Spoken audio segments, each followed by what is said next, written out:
Hello everyone and welcome back to Let's Play Victoria 2, the Grand Combination, with me, Papa Mega, in the Ottoman Empire. So, we're doing sort of alright. We've been doing another recruitment drive, and after taking Khorasan and Persia, or Iran as it is known afterwards, we have pretty much re-established ourselves. On the downside, we have lost Kuwait recently, we've lost Egypt, and we are struggling to push upwards from the status of secondary power. On the other hand, population is doing great, and we have a bright future ahead of us, I hope. Prestige is up, industry is up, so let's just hope everything is going to continue on the path as it is.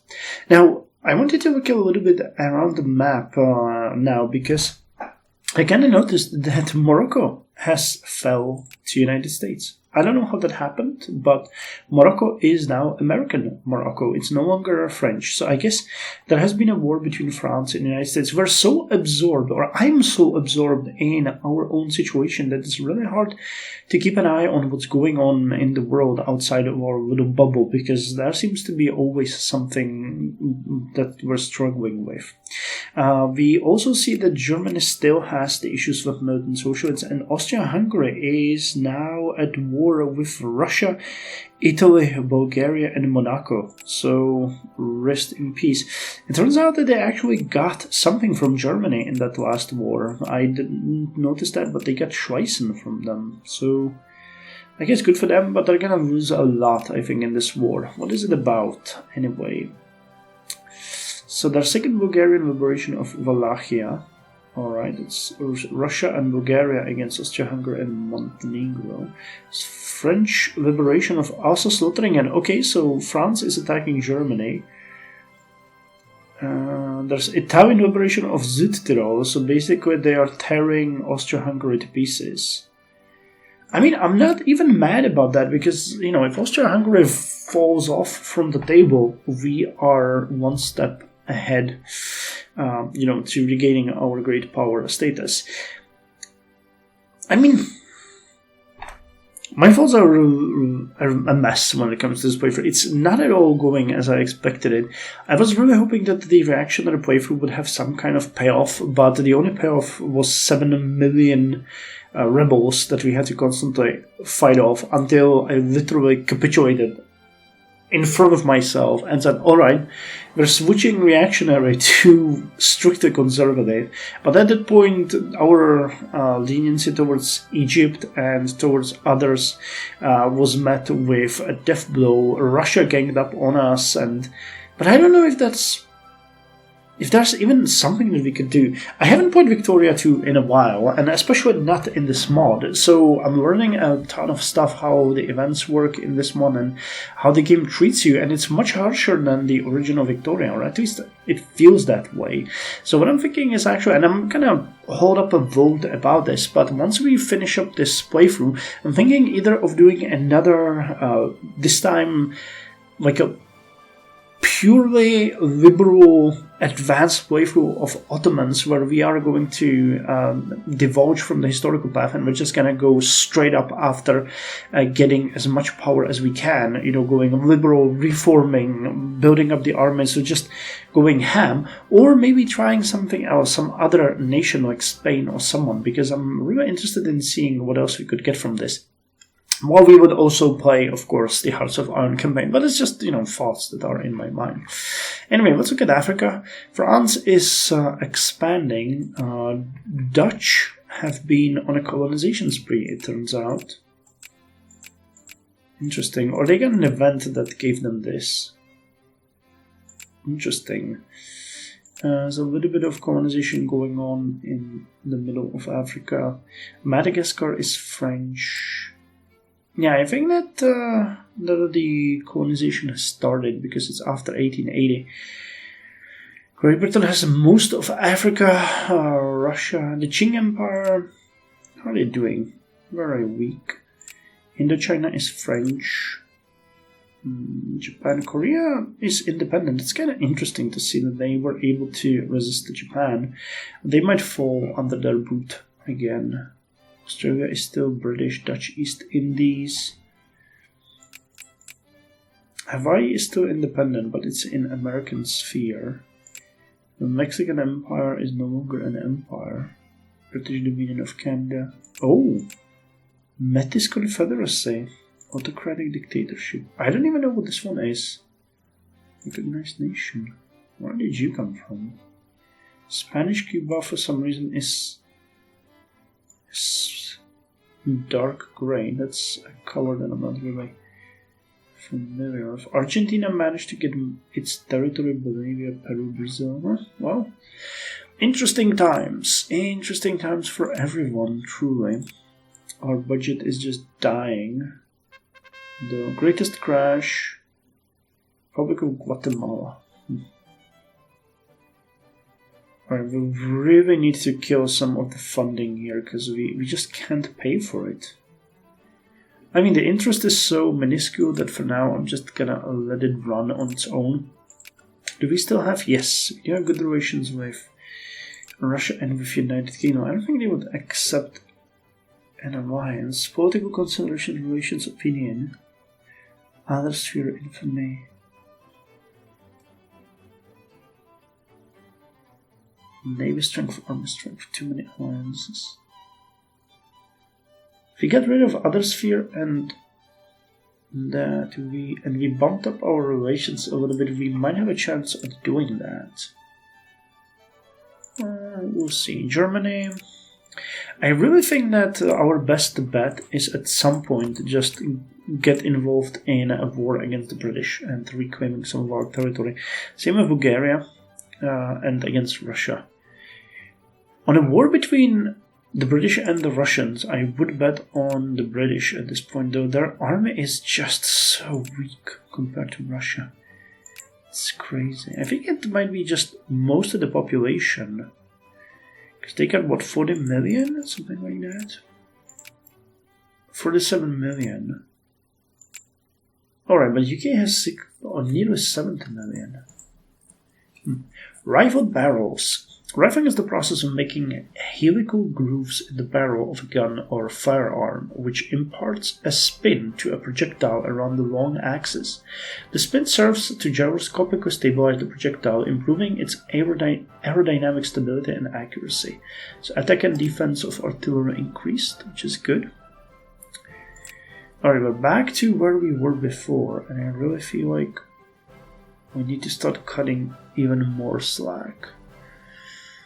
The literacy is increasing. Alright, you know what? We have to start increasing the taxes for the upper classes. Let's go with an effective tax of 35%.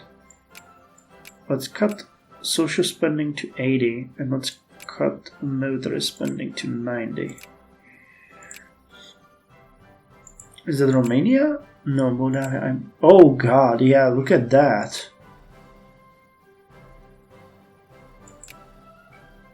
They lost almost the entirety of Slovakia to Russia. And they're gonna lose most of that. Yeah. Austria-Hungary is gonna fall from grace. That's definitely gonna happen. Keep up that going. I'm desperately thinking of how we could expand at some point.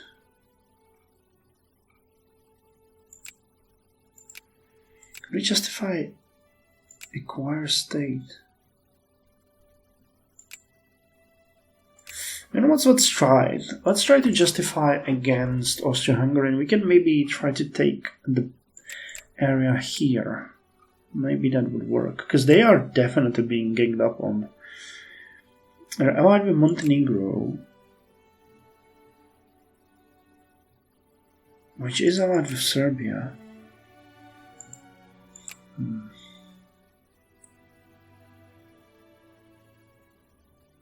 Robert Torrens.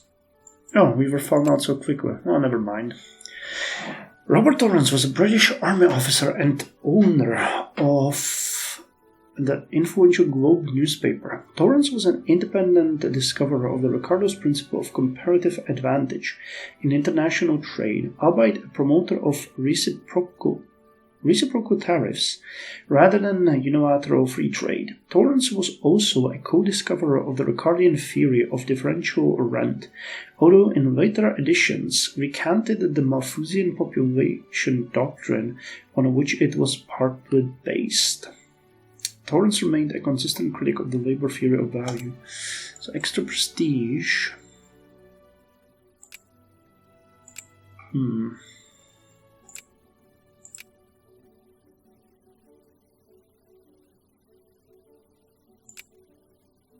Let's form an alliance with Bosnia. They're our puppet.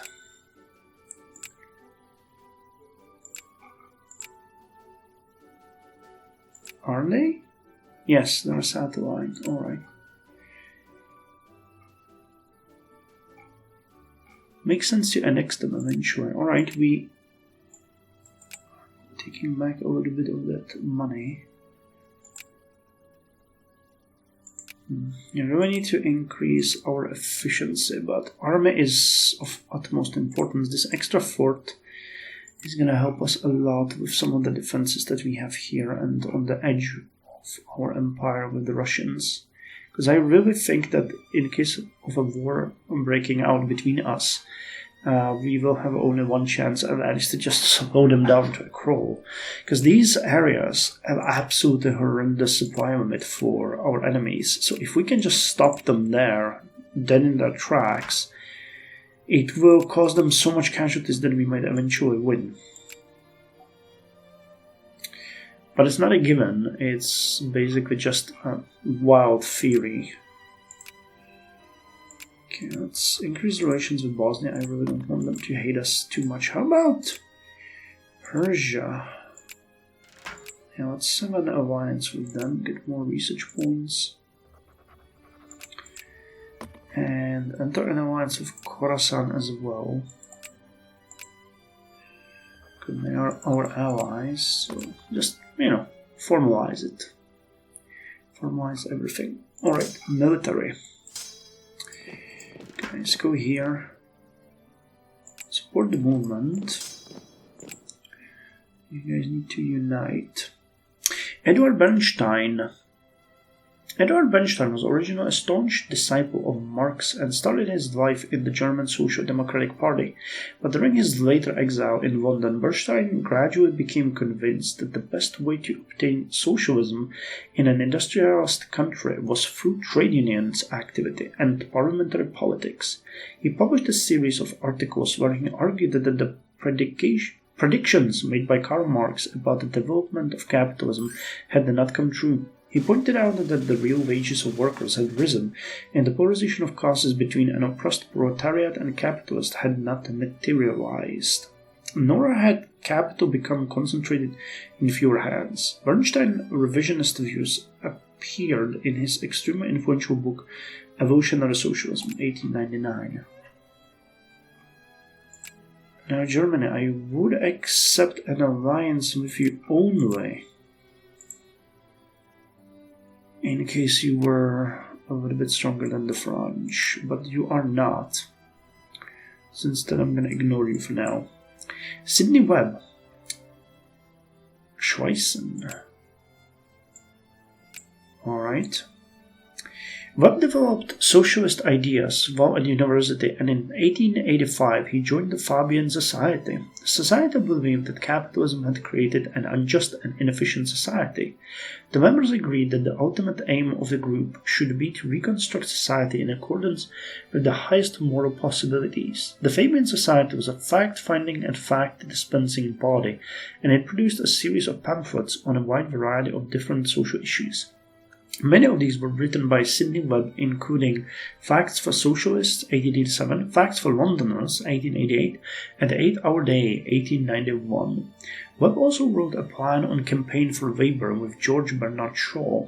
Webb later became an important social democratic figure with influence in the International Worker Organization. So extra prestige. Yeah, we're rocking that prestige up. Nice. That's important. Are we recruiting? Yes, we are recruiting. That's good. We need to strengthen our armies. Just keep them up to speed, Make sure that nobody really can hamper us. So you lost the war, and your army is completely screwed up.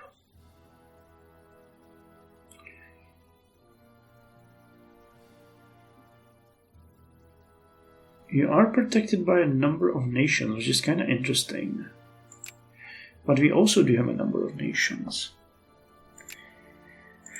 So who would that drag into a war? Moldavia, Montenegro, Serbia, and Wallachia. Wallachia is not a problem. Serbia is not a problem. Oh, sorry, Serbia is here. That one could be a problem, but I feel... The question is, if we attack Austria-Hungary, will it drag these nations in and we can then take something from them? Or does it mean that it will drag them in and afterwards they can call, for example, on Russia to join in, which would be the issue? Crisis. Liberation of Schweissen.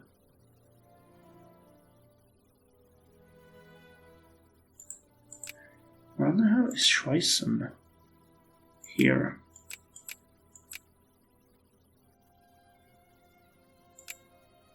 Interesting. Well, they want to liberate them. Alright. I don't mind it much.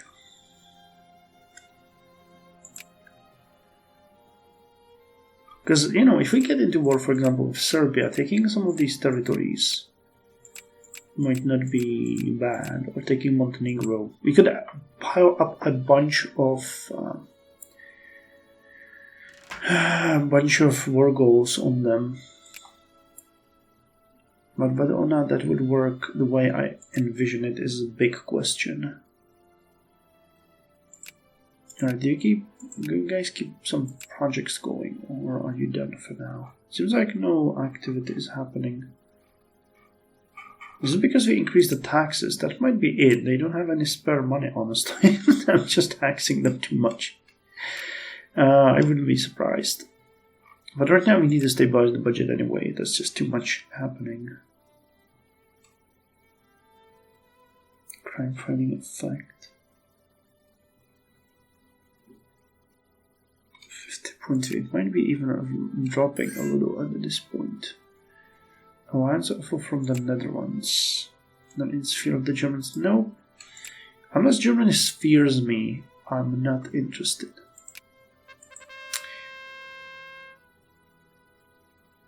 Alright, we get a bonus against Austria-Hungary. The Austro-Hungarian menace. As everyone knows, Austria-Hungary is out to get us. It's only a matter of time before they launch an unprovoked attack, so it is only reasonable that we take steps to preemptively defend ourselves. As luck would have it, a report detailing their nefarious schemes has recently been leaked to the press, and the public has rallied behind us. Well, maybe now they're doing alright on their own, so good. Let's make an actual investigation. North Macedonia is doing sort of okay. Its factory is almost full. So are you.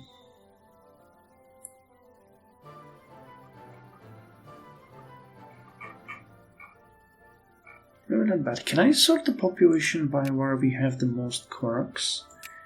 You select all craftsmen and not clerks. Location. Constantinia, Ankara, Iskidar. Yeah, a decent amount of them. They're almost, that's interesting, they're almost completely Turkish. 65%. Well, you know, we're funding the right place. Trouble is brewing. Britain joined on the side of Austria-Hungary against Germany. And, alright. This is gonna be fun. If this breaks out, it means British versus Russians, and I cannot tell you how much I would like to see that, because, you know, most of that rating is coming from armies, so if they, you know, calm themselves down a little bit, it will be actually great for us.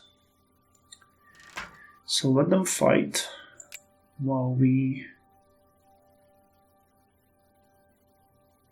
while we enjoy ourselves. Okay, building more factories. How many capitals do we have? Do we have 0.1? Nope, still 0. I pocket those research points. Alright, another unit for us. Let's make those armies strong. So what kind of discoveries do we have? Colonial negotiations. Silver standard.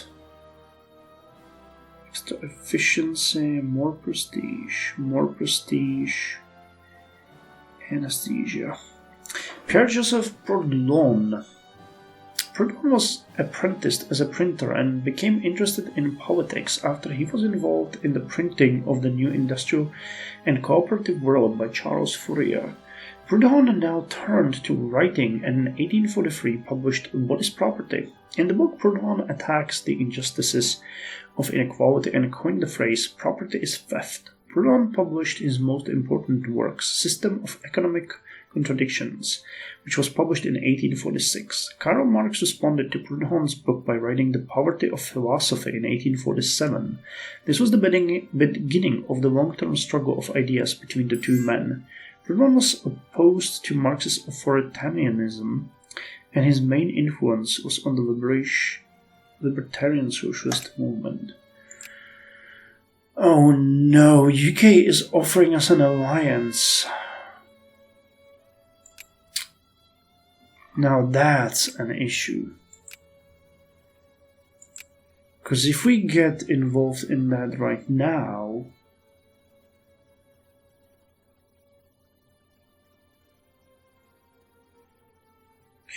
I mean, we get involved because Germany and Russia versus Austria and UK.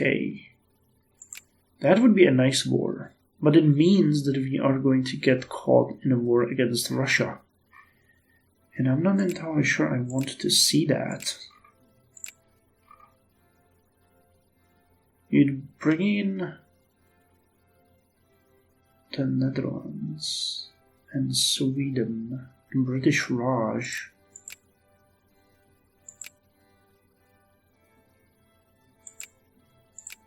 I still think Russia would win this one. So we have to let that one go. Because the best way we can deal with this right now is to have them fight it out, to decimate and destroy the Austrian army, and then we invade and take the south and maybe Montenegro or something like that.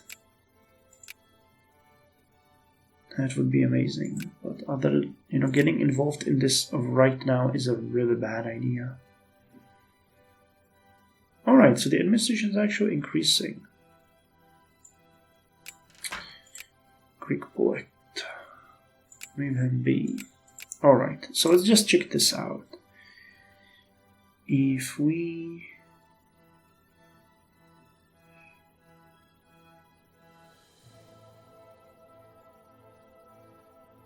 Alright, so we cannot do it right now because they have a crisis, but after that we can go.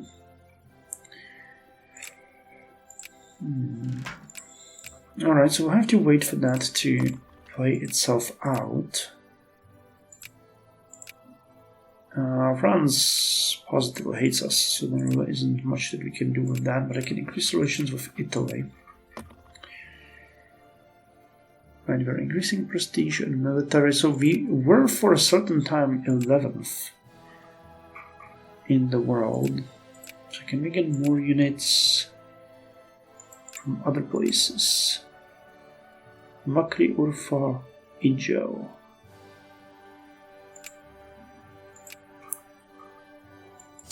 So I would like to strengthen the Third Army. Located here, and there isn't enough support, so you're going to move to Trabzon, and we're going to strengthen you there by getting you another unit of Hussars. Let's get you Mashriki Hussars, Mashriki Engineers, cartel distribution, and 3 units of guards. And I'm gonna make you a 60k army. It's gonna help us with the strength. The population is rising. The great crisis is brewing. No projects. Yeah, I think we're taxing too much of our people. So let's actually go to 80% military spending. Let's lower the education spending to 60. Let's lower the social spending here, and let's cut the spending or the taxation of the upper class to 40%. And see if that makes a difference. That ought to make a difference. So you guys can go here. And we just need to keep on the way that we are right now, because it's working. Total score. Yeah, we are almost at the level of Dominion of Canada. We're rising quickly. So we just need to get more. Once we get the point defense system, what can we get next that would help us? I think we ought to go for some cheap ones, like classicism and romanticism. That's gonna start increasing our prestige a little bit more. And introspection, and we can get the early railroads. It's not gonna give us prestige, but it will help with that.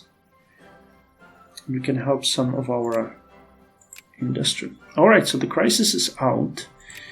And the German war for Silesian freedom. So it's Germany and Russia versus Austria-Hungary, United Kingdom, and Kingdom of Spain. So let's let them fight it out and see what's going to happen, after which we are going to invade. Alright, let's just see what we can do here. Acquire state. We want this one, which is Dalmatian.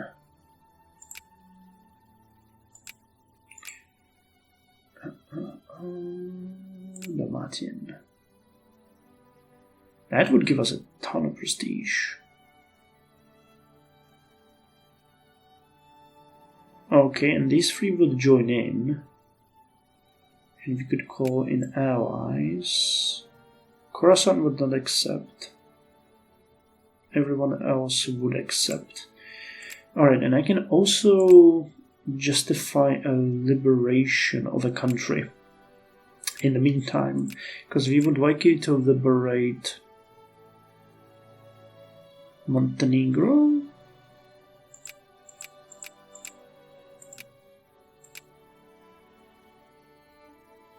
Conquest.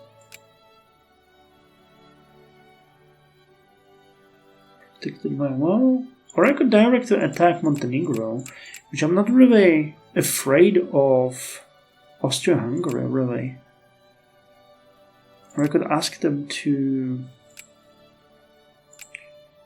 liberate the country. We can take... You are not a satellite, nor are you. So pretty much the only one... It would make more sense to go and justify a conquest of Montenegro. What do they have? Anything interesting? Corn? Alright, metals are good. And produce.